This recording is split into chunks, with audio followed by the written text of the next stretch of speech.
Graça e paz, pastor Everton. Tudo bem? Graça e paz, querido. É uma alegria muito grande poder estar com vocês nessa noite, viu? Ah, que bom. É uma alegria muito grande. Eu quero agradecer a iniciativa da Secretaria de Missões do nosso presbitério e agradecer aos pastores, às igrejas, como secretário do presbitério, secretário de Missões do presbitério. Agradecer muito a essa iniciativa e essa oportunidade que Deus nos está dando de podermos juntos, apesar da distância e das dificuldades, às vezes, por conta de internet, de transmissão, isso, acho que é normal, isso acontece, mas agradecer a Deus, porque estamos juntos nessa tarefa, nessa missão, que, na verdade, é muito importante e necessária e é indispensável para a igreja do nosso Senhor. É bom saber que vocês estão aí, que vocês oram por nós, porque sem as suas orações e sem as orações da igreja, o que a gente podia fazer, né? Então, eu queria deixar um abraço para todas as nossas igrejas, do nosso presbitério, para as congregações, e um abraço especial para a igreja aí em São Lourenço. Estava aqui lembrando da Estefania e lembrando, falando com Naira sobre o tempo que estivemos juntos aí, uma vez, pelo menos uma vez ao mês, estávamos como pastor da Igreja do Prado. Na época, a congregação era uma congregação da Igreja do Prado, não?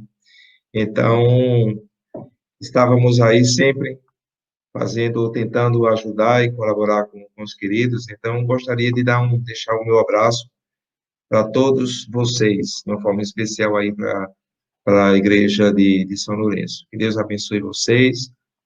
E eu queria convidar os amados para que abram suas Bíblias no livro de Atos, capítulo 3. E nós vamos fazer uma leitura longa, mas por ser uma leitura um pouco longa, nós vamos ler por parte o texto bíblico, Atos, capítulo 3, todo o capítulo 3 e o capítulo 4, até o versículo 22. Mas nós vamos dividir essa parte, o texto bíblico, pelo menos em 3 partes, em 4 partes, que é a cura do coxo, que é o discurso de Pedro, que é a perseguição, a prisão de Pedro, capítulo 4, e do capítulo 4, do versículo 5 ao 22, vamos tentar extrair do texto a lição a respeito da defesa de Pedro, as suas consequências, o testemunho, as evidências que o texto nos dá, para que saibamos como igreja, como funcionar, como exercer a função e a tarefa, a missão que Deus tem para cada um de nós. Eu queria convidar os amados, repetindo o texto, Atos capítulo 3. Vamos ler primeiramente a primeira parte, que é do versículo 1 ao versículo 10. Oramos, pedimos a bênção de Deus no início e agora com a oração da irmã. Porém, é necessário que tenhamos, antes de ler o texto, é necessário que tenhamos em mente de que nós fomos trazidos das trevas para a luz para ser testemunha de Cristo. Seja aqui na Espanha, seja no Brasil, seja de uma forma concreta em São Lourenço e nas demais cidades onde estão as nossas igrejas do presbitério e todas aquelas que nos estão escutando nessa noite. É necessário que tenhamos muito claro que nós somos escolhidos de Deus para uma tarefa, para uma. Depois que o nosso Senhor ressuscitou, Jesus passou 40 dias ainda com os discípulos. Nesse período, nesses 40 dias que Jesus esteve aqui na terra, com os discípulos, Jesus comeu com eles, esteve com eles, ensinou, e a essência, nesse período, nesses 40 dias depois da ressurreição de Jesus, Jesus esteve ensinando a respeito do reino de Deus, né? Relembrando e trazendo a memória da igreja naquela época, a importância e a necessidade de ter essa consciência clara de que somos ou que formamos parte do reino de Deus, da graça bendita do Senhor, para um objetivo. E depois desses 40 dias, o nosso Senhor foi levado aos céus, e antes de subir, o nosso Senhor deixou uma tarefa, uma missão, e é necessário que tenhamos consciência de que essa missão ela deve ser colocada em prática com responsabilidade, com consciência, com perseverança e com constância. Às vezes, o dia a dia, as dificuldades, seja problema de pandemia, ou a dificuldade que seja no nosso dia a dia, às vezes desvirtua um pouco o nosso objetivo, o nosso foco principal.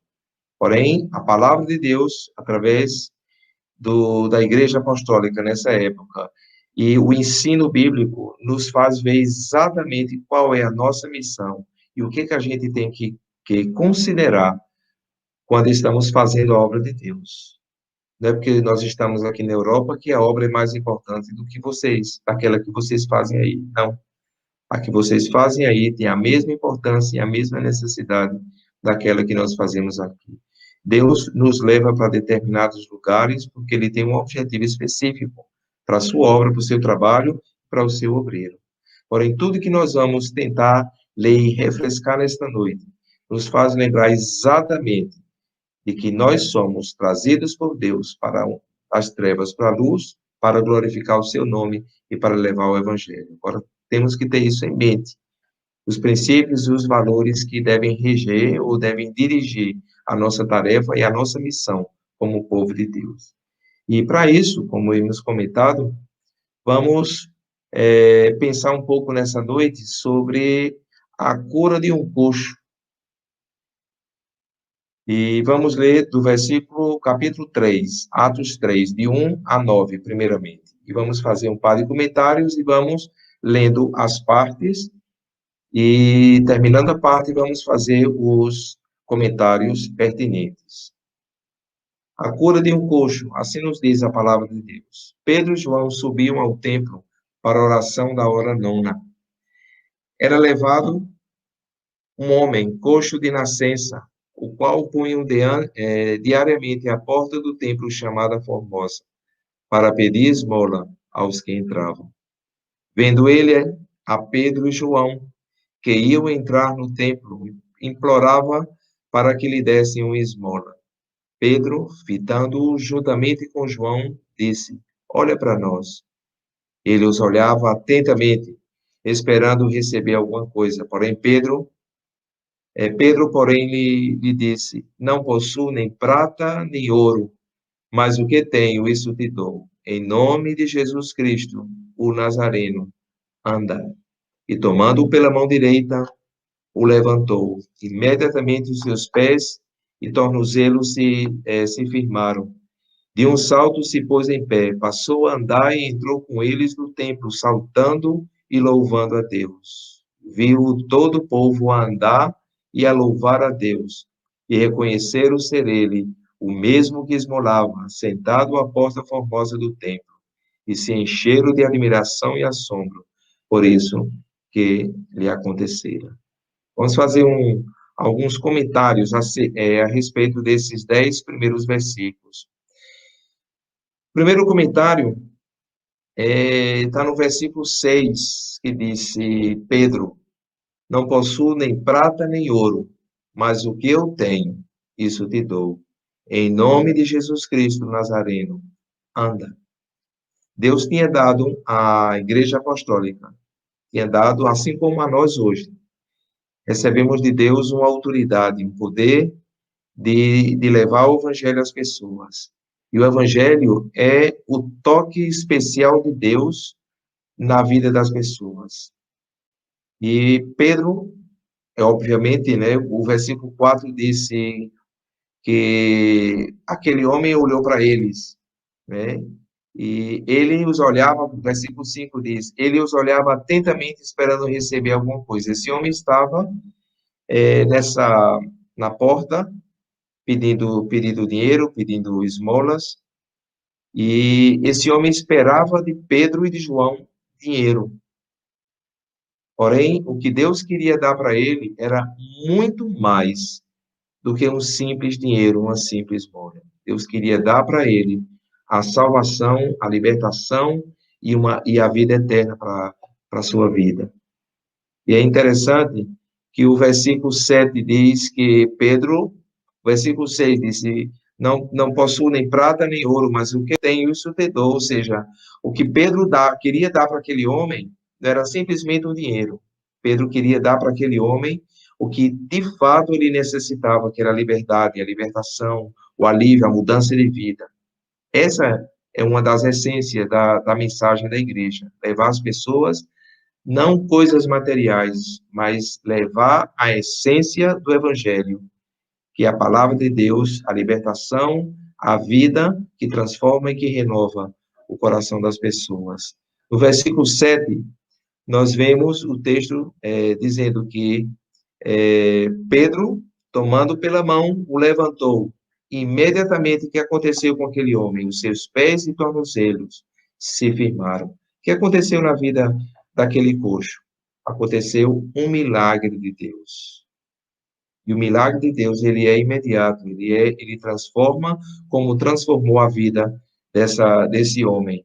E essa transformação nós podemos ver no versículo 8, que nos diz que em um salto se pôs em pé, passou a andar e entrou com eles no templo. De que forma? Saltando e louvando a Deus. O louvor forma parte do coração daquela pessoa que reconhece a graça de Deus, ou a graça bendita de Deus, sendo que foi derramada na sua vida. E o louvor é uma manifestação de gratidão que Deus fez na vida dele.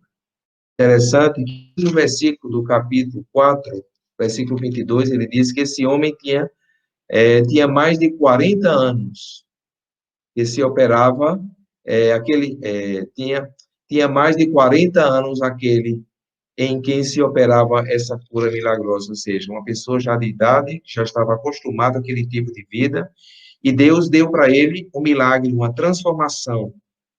E essa transformação caracterizou na vida dele uma alegria, um louvor e uma expressão de vida, de mudança, de transformação, como diz o versículo 8, saltando, entrou no templo saltando e louvando a Deus, ou seja, dando testemunho do que Deus havia dado para a vida dele, uma pessoa que estava presa, que estava subjugada a uma determinada situação, e Deus teve, através dos seus servos, da sua igreja, Deus deu para ele a libertação, a cura, e esse milagre que transformou a sua vida. No versículo 9 disse, viu todo o povo, ou seja, o testemunho daquele homem foi notório diante de todo aquele povo. E é interessante que quando Deus opera um milagre na vida dos seus, produz uma vida nova, e essa vida nova vem como fruto um testemunho de vida. E esse testemunho, como diz o próprio apóstolo Paulo nas suas cartas à igreja de Corinto, ele diz, vós outros sois carta lida e conhecida por todos os homens. Então, os milagres que Deus opera na vida de uma pessoa é para servir de testemunho da graça de Deus na vida da pessoa, e no que Deus pode fazer, e na transformação que Deus pode operar na vida de cada um. O versículo 10, a parte do final do versículo 10, ele disse, e se encheram de admiração e assombro por isso que lhe acontecera. Ou seja, o que produz as maravilhas de Deus na vida de uma pessoa. Produz exatamente isso, admiração e assombro. Assombro por ver o poder de Deus e a maravilha e a admiração por ver a misericórdia e a graça bendita de Deus sendo derramada sobre uma pessoa que não merecia, nem você, nem eu, nem aquele homem coxo. Merecemos nada de Deus.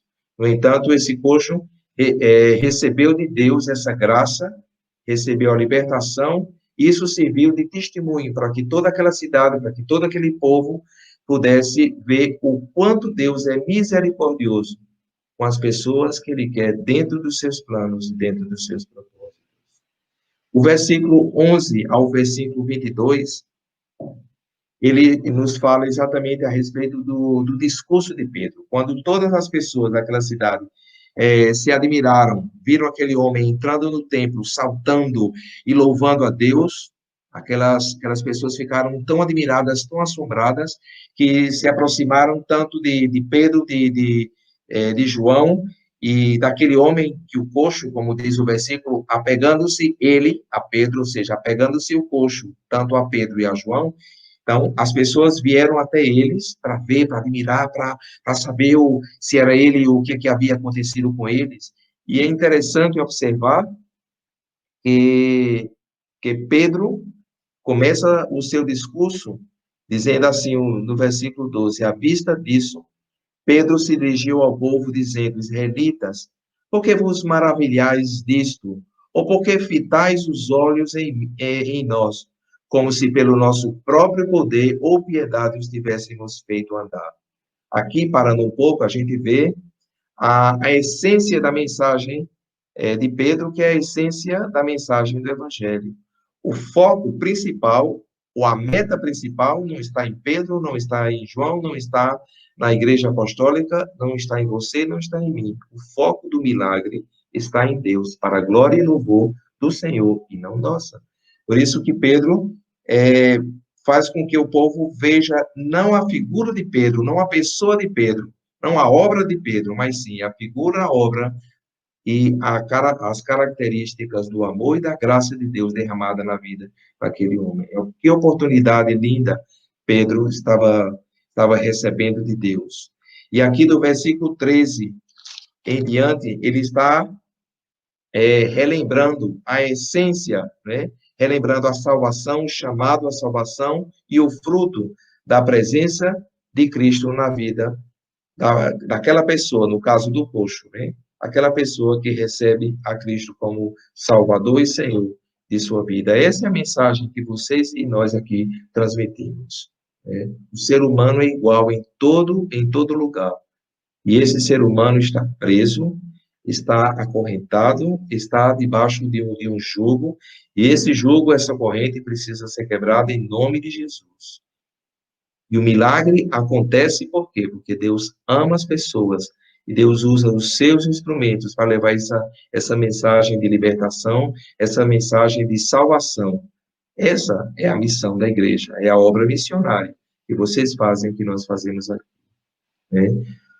A partir do versículo 13, o texto diz, o Deus de Abraão, de Isaque e de Jacó, o Deus de nossos pais, glorificou a seu servo Jesus, a quem vós tratasteis e negasteis perante Pilatos, quando este havia decidido soltá-lo. Vós, porém, negaste o santo e o justo, e pediste que vos concedesse um homicida.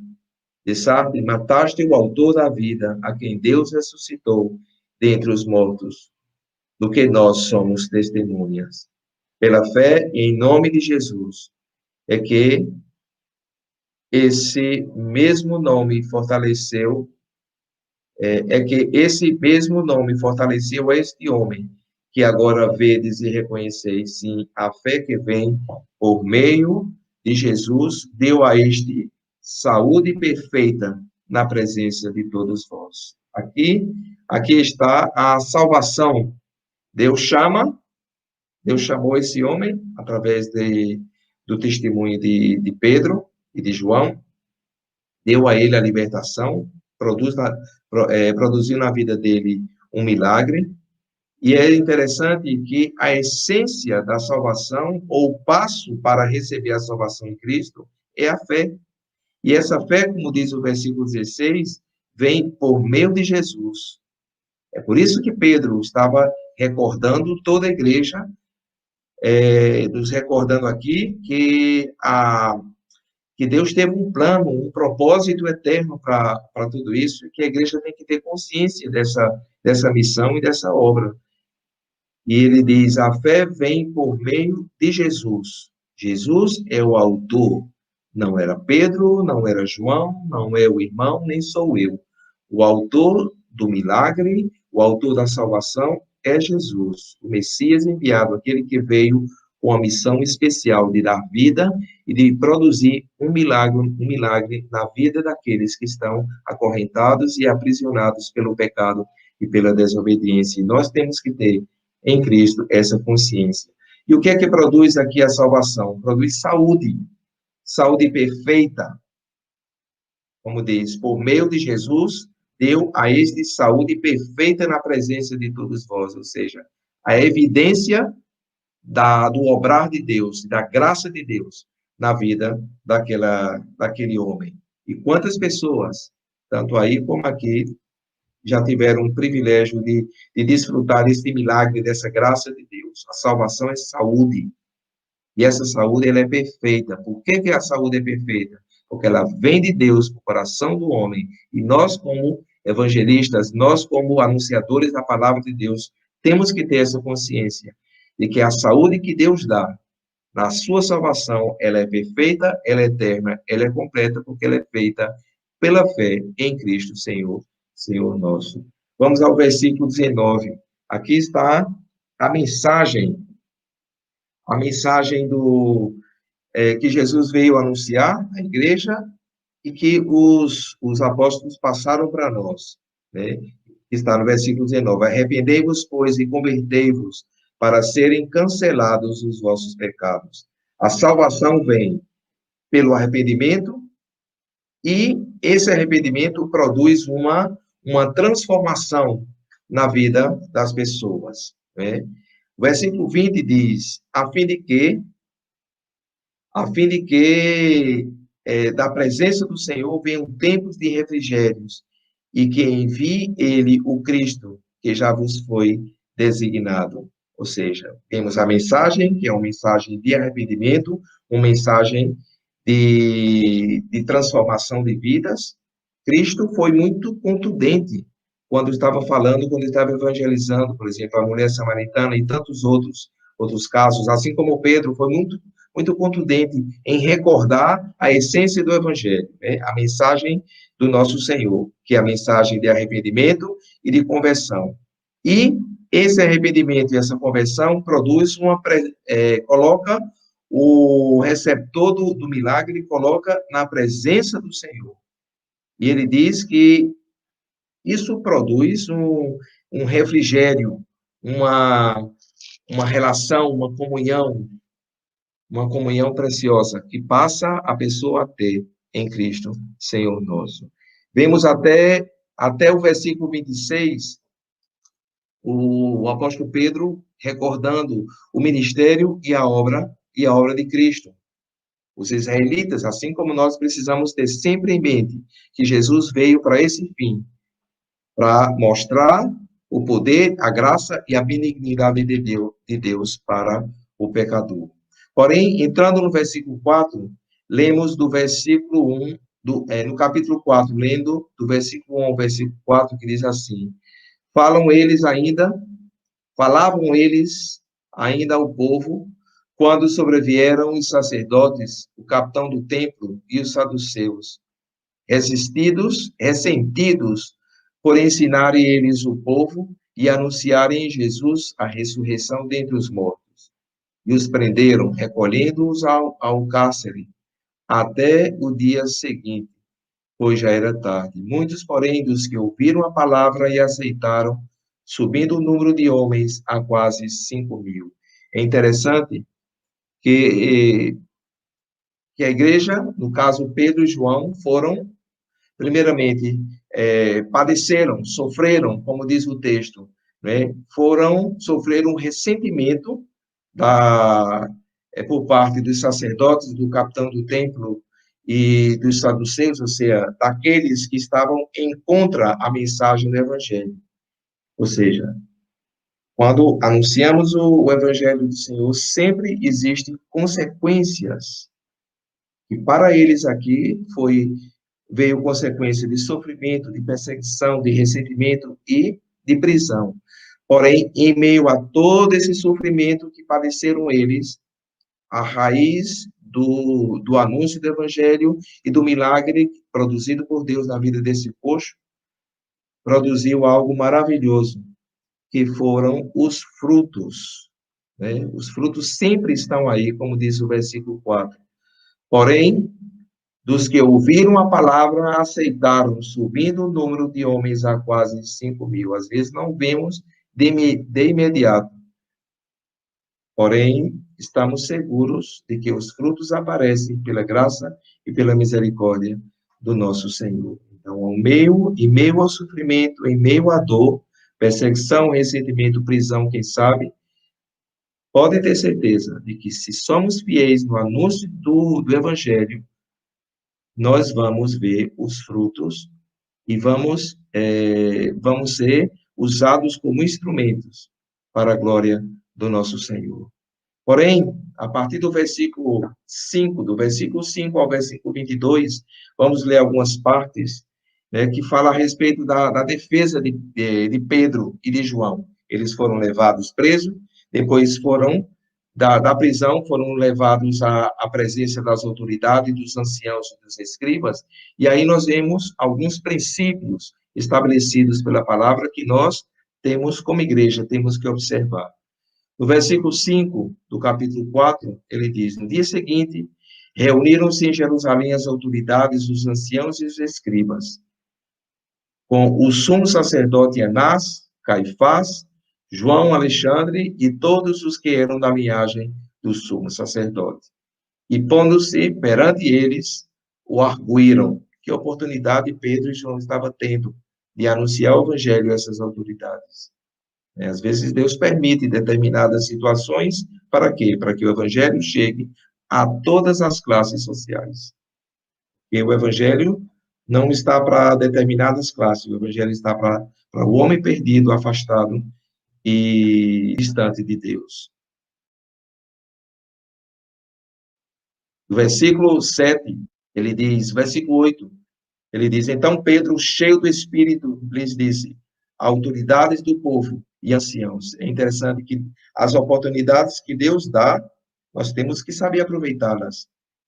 E a melhor forma de estar preparado para as oportunidades que Deus dá é estar cheio do Espírito de Deus, como diz, cheio do Espírito Santo.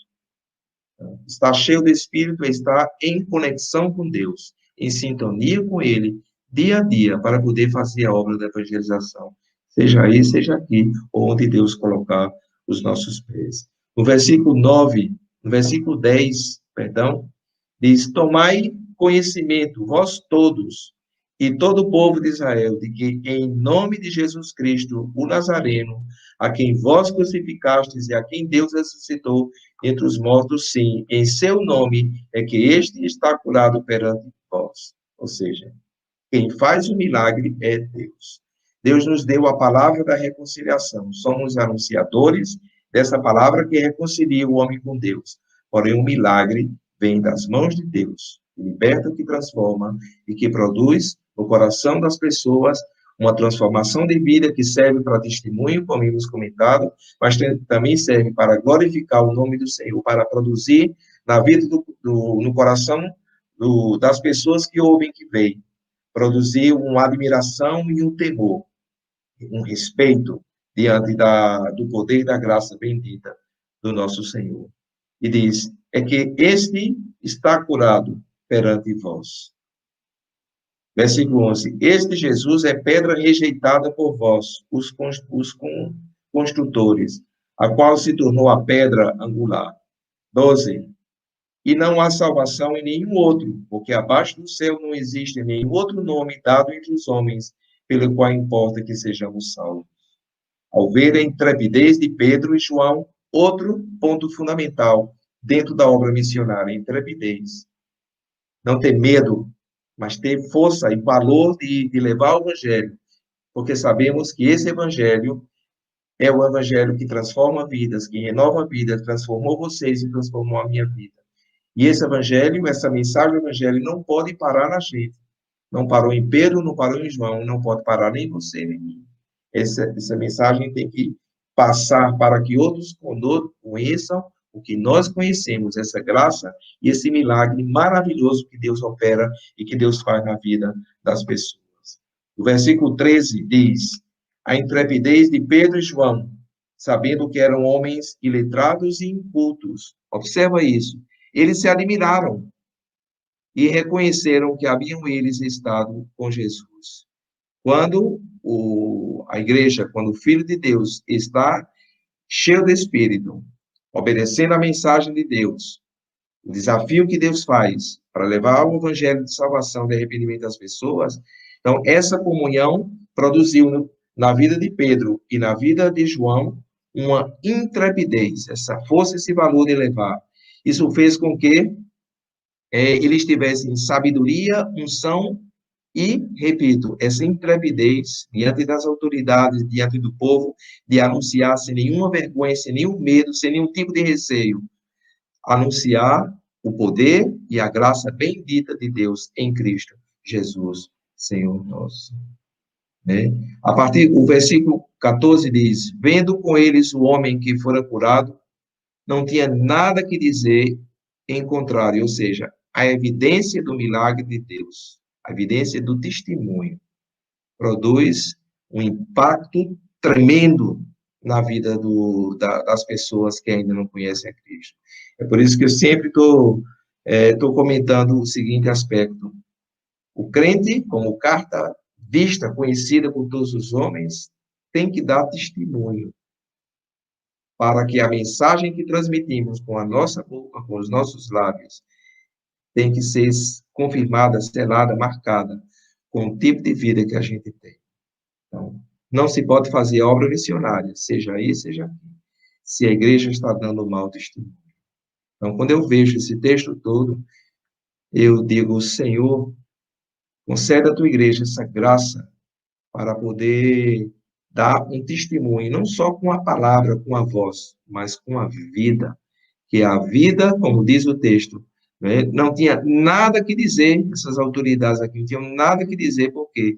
Porque era tão evidente o que Deus tinha feito na vida daquele homem, através de Pedro e de João, que eles simplesmente não puderam seguir adiante com a prisão, tiveram que soltar, fizeram uma advertência para que eles não falassem, não ensinassem em nome de Jesus. Porém, outra coisa interessante, outro ponto importante, está no versículo 19, aí estou concluindo. Mas Pedro e João lhes responderam: julgai se é justo diante de Deus ouvir-vos antes a vós outros, do que a Deus. Ou seja, obedecer primeiramente a Deus, depois aos homens. E o que é que Deus quer que façamos? Deus quer que lhe obedeçamos. E o que é que Deus quer que a gente faça? Que leve com intrepidez, com sabedoria, debaixo da sua unção, leve o evangelho de Jesus às pessoas que necessitam, que estão como esse homem, preso a uma enfermidade, preso a um problema, preso ao que a palavra de Deus chama pecado, que é a desobediência, e está longe e afastado dos caminhos do nosso Senhor. Nós temos que levar às pessoas essa mensagem de arrependimento, de conversão. Essa é a essência da obra missionária, essa é a essência da mensagem de salvação. No versículo 21, diz: depois ameaçando-os mais ainda, porque eles preferiram obedecer a Deus que obedecer aos homens, e eles iam e seguiram, levando o evangelho, falando do evangelho às pessoas, para que outros também pudessem conhecer o que eles conheciam. Ele diz, versículo 20, pois nós não podemos deixar de falar das coisas que vimos e que ouvimos. Vimos o poder de Deus e ouvimos a voz de Deus em Cristo, nos chamando para que sejamos seus instrumentos para a sua glória e louvor, como diz o final do versículo 21. Porque todos glorificavam a Deus pelo que aconteceu. Glorificar a Deus é mostrar quem Deus é e o que Deus faz. Essa é a tarefa, essa é a missão da igreja, do nosso Senhor.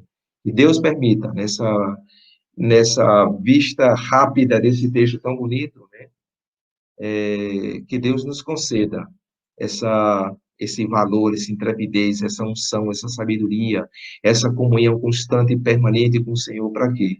Para que sejamos instrumentos nas mãos do Senhor, anunciadores dessa mensagem de salvação. Salvou esse coxo. Quantas pessoas Deus não quer salvar através da sua vida, seja aí no Brasil, seja aqui, né, na nossa vida. Deus quer nos usar, apesar das nossas debilidades, das nossas fraquezas, das nossas limitações, mas Deus quer nos usar para a sua glória, para o seu louvor. É a conversão da pessoa, de uma pessoa, é uma evidência tão clara que as autoridades aqui ficaram caladas diante disso. Né? E muitos, hoje em dia, também ficam calados, porque a evidência, o testemunho do cristão, ele é essencial na obra missionária. Muitos outros detalhes desse texto, porém, não quero continuar, mas simplesmente dizer que existe um milagre, existe uma vida nova em Cristo, há que dar testemunho. Isso é produzido pelas maravilhas de Deus na vida das pessoas. A meta, o objetivo da nossa evangelização é Cristo.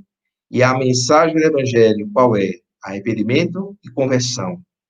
Lembremos que Deus nos chama e Deus produz essa intrepidez, essa sabedoria e essa unção no coração dos seus. Apesar de, como Pedro e João passaram perseguição, sofreram o ressentimento de todas aquelas autoridades, mas nunca nos esqueçamos, como igreja, queridos, que em meio à dor, em meio ao sofrimento, os frutos estão aí. Porque Deus não se esquece de nós, Deus nunca nos dá as costas, Ele está sempre com você, sempre comigo, e Ele está diante da sua igreja e coloca na sua boca, na nossa boca, a palavra de vida eterna, e essa palavra de vida eterna tem que ser transmitida e anunciada àqueles que necessitam. Porém, temos que estar cheios de Espírito, olhar para Cristo e conduzir a nossa mensagem não para o homem, que a glória não é do homem, a glória é de Deus. Levar as pessoas a olharem a Cristo e estar na presença do nosso Senhor. Jesus é o único Salvador. Temos que falar de Cristo e dar testemunho dessa graça bendita do nosso Senhor. Convido a vocês todos que estão ouvindo, a vocês que estão aí no templo da igreja em São Lourenço, que fechem os seus olhos e curva as suas cabeças e vamos ter um momento de oração. Vamos pedir a Deus que Ele nos use para transmitir essa mensagem do Senhor à vida daqueles que, como o coxo, estão presos, estão sofrendo, padecendo. Há tantas pessoas que necessitam conhecer essa graça, esse remédio, essa satisfação, essa essência do Evangelho tão maravilhosa na vida das pessoas. Deus é maravilhoso, Deus é bom, e Deus quer usar você, a mim e a cada um dos seus, usar como um instrumento as suas poderosas mãos. Vamos fechar os nossos olhos e vamos ter uma palavra de oração. E pedimos ao Pai que Tu nos ajude, Senhor Deus, a ter em mente a Tua palavra, Senhor, a essência do Evangelho. Possamos ter em mente, Senhor Deus, que os milagres acontecem. Ter em mente, Pai, que Tu produzes uma vida diferente, uma vida nova naqueles que Te conhecem. Permita, Senhor Deus, que levemos essa mensagem de arrependimento, de conversão, e que o Teu Espírito, Pai, por favor, nos conceda a intrepidez, a sabedoria e a unção necessária para, diante das autoridades ou diante de qualquer pessoa que Tu coloques diante de nós, que não tenhamos os nossos lábios fechados, mas abertos, dando não ouro, não prata, mas dando, Deus, o que de mais precioso que temos no nosso coração, que é a mensagem de salvação, que é o ministério da reconciliação, que é essa palavra que reconcilia, que transforma e que modifica vidas. Permita, Pai, que a tua igreja aí no Brasil, aqui, seja onde estiver, Deus, por favor, Pai, dá essa intrepidez, esse valor e essa consciência de quem somos diante de Ti. Temos uma mensagem tão bonita, tão preciosa para transmitir às pessoas. Permita que sejamos usados como os Teus instrumentos.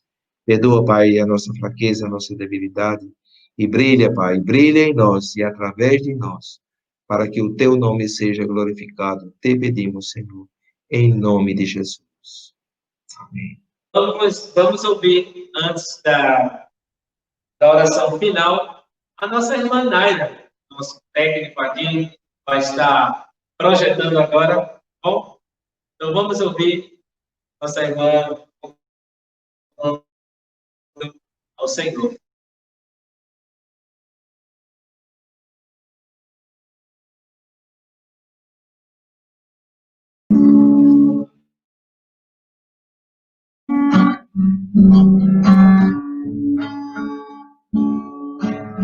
Cristo, tu grande amor me inspira. Cristo, tu grande amor me anima, pues tu luz ilumina mi oscuridad. Tu verdad me conduce a la libertad. Brilla en mí. Brilla en mí, brilla Jesús, danos hoy la luz que da tu gloria, pues tu calor trae paz y amor. Ven como el sol de justicia y misericordia, brilla Jesús, danos hoy tu luz. Cristo, vengo a tu presencia, atraído por tu pureza, examina mi vida y pruébame, limpia toda maldad con tu sangre, brilla en mí, brilla en mí, brilla Jesús, danos hoy la luz que da tu gloria, pues tu calor trae paz y amor.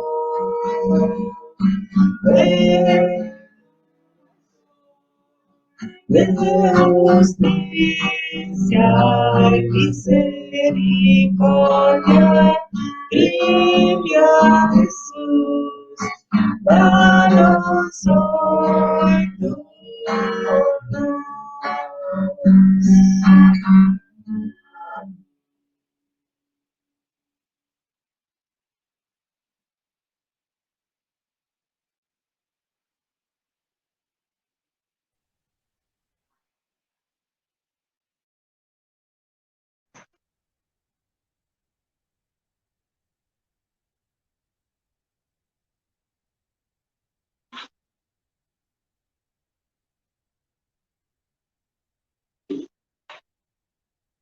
Brilha Jesus, mostra ao mundo a luz de Deus Pai, uma linda canção entoada no idioma espanhol.